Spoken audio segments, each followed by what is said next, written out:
Une cuite de Schrödinger. Une nouvelle noire pour se rire du désespoir par Valérie Bonnet. Dis Antoine, c'est pas ta gueule ça ? Demanda Mathieu. Antoine consulta le téléphone que lui montra le patron du bar. Son Facebook affichait un avis de recherche. Une photo médiocre et datée de 5 ans lui rappelait qu'il avait pris 10 ans et 10 kilos. Antoine considéra la photo délatrice et le responsable de sa divulgation, Lucie, sa fille de 9 ans. « Je recherche mon papa qui a disparu. Aidez-moi à le retrouver, s'il vous plaît. » Antoine éclusa son verre et le fit claquer sur le comptoir. Le claquage de verre est au pilier de bar, ce que la poignée de main est au franc-maçon. Pas besoin de parler, on se comprend. Mathieu resservit Antoine. Antoine se plongea dans sa bière, pour s'y perdre ou s'y retrouver.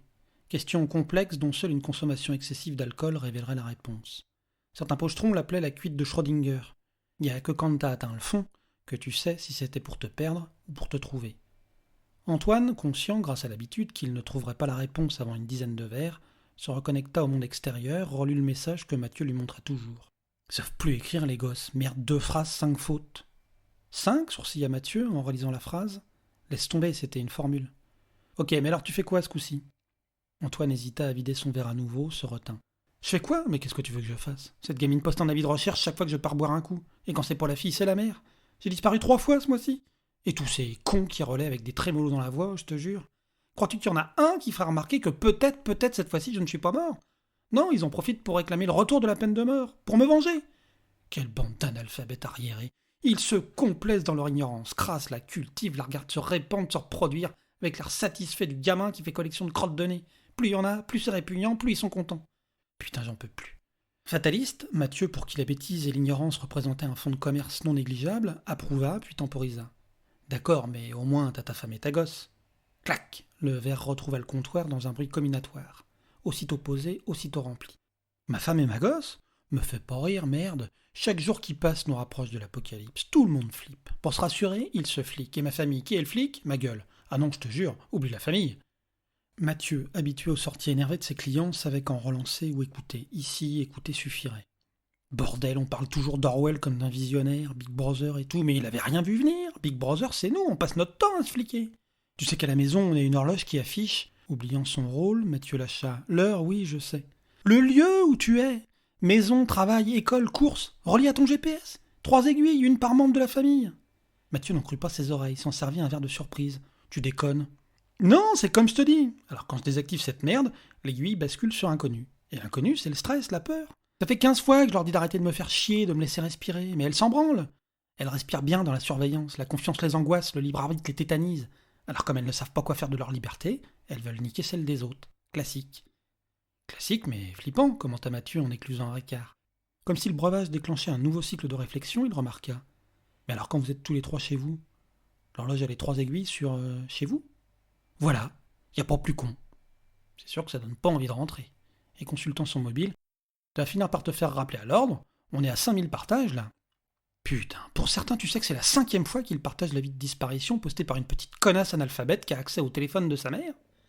Mathieu confirma. Ah, on tient un champion là, regarde. Que fait la police dans ce pays ?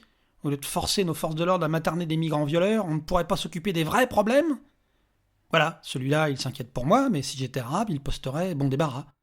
Ils utilisent tout ce qu'ils voient pour gueuler leur haine parce qu'ils croient ou savent qu'on entend mieux sur Facebook ou ailleurs. J'en peux plus. Et tu vois tous leurs amis qui s'écharpent en utilisant les 5 mêmes arguments de merde. Il y en a pas 10, hein, il y en a 5.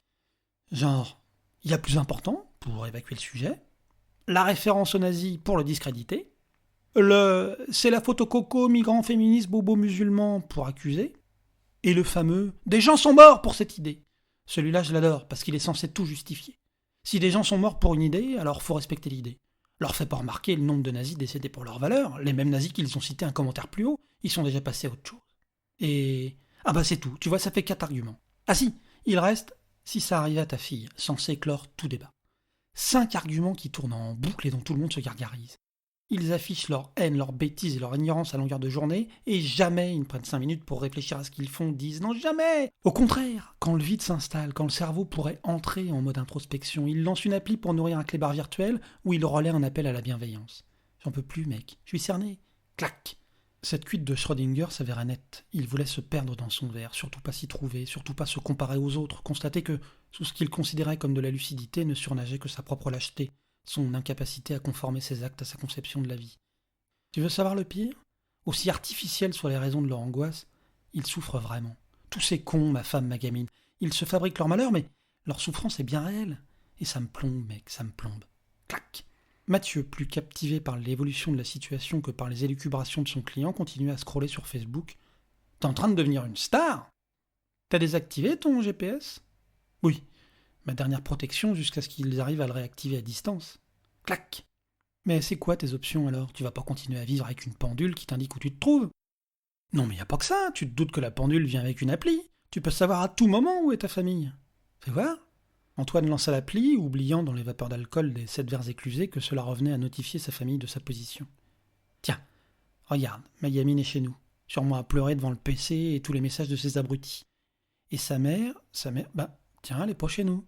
Antoine tenta de faire le point sur son écran. Point d'interrogation. Pourquoi il y a un point d'interrogation ? Où est-ce qu'elle est ? Il releva la tête, une barre de surprise au niveau des sourcils, surprise qui se teinta d'angoisse. Bah merde, elle est où ? Ah, te voilà flic toi aussi, nota Mathieu. Mais oui, justement, c'est ça le truc, c'est que même si t'as pas la mentalité d'un gestapiste, tu t'entraînes, ce machin te pousse vers ton ombre. Clac. Bah désactive-la, désinstalle cette merde. Pas con. Au moment de désinstaller l'app, il hésita pourtant. Est-ce qu'il n'appréciait pas un peu d'être recherché, de déclencher autant d'inquiétude chez ceux qu'il aimait malgré tout ? Non, d'abord désactiver l'app, on verrait plus tard. Il se retourna pour observer le bar. Des clodos, des pochetrons, des cadres qui se détendaient, quelques femmes, mais assez peu, et beaucoup de flics. Il avait pris l'habitude de traîner dans ce bar à côté du commissariat de son quartier. Meilleur endroit pour se cacher, sous le nez de ces cons. Clac ! Tu crois pas que t'en as assez ? Je t'aime bien, mon Antoine, mais tu peux devenir un peu con quand t'es picolé. Et c'est une litote, ajouta-t-il dans un éclat de rire qu'il devait entendre résonner longtemps. Y a bien un moyen de plus se faire emmerder. Surtout quand t'as ce regard-là, bordel. L'alcool l'avait emmené dans les méandres de son cerveau, là où personne ne le trouverait. Une disparition temporaire que le retour à une alcoolémie raisonnable annihilerait, sauf à agir. Fais péter ce verre, merde. Mathieu hésita. Le resservir revenait à prendre le risque d'un débordement. Lui refuser sa boisson annonçait avec certitude l'éclat. Mathieu choisit le doute. Celle-là est pour moi, mais c'est la dernière, après tu rentres chez toi. Chez toi. On le cherchait toujours. Où es-tu ? Où te caches-tu ? Cette obligation à rendre des comptes à les petits gestapistes le rendait fou. En parlant de gestapistes, il en avait un paquet sous le nez, bien reconnaissable, bien en uniforme. Il tenait sa solution. Une solution qui brillait devant son regard vitreux. Une solution rendue nette parce qu'il voyait flou.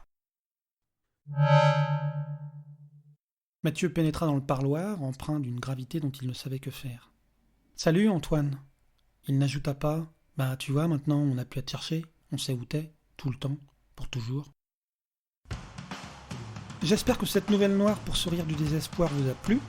Vous pouvez en retrouver d'autres sur mon site valeriebono.com. À bientôt.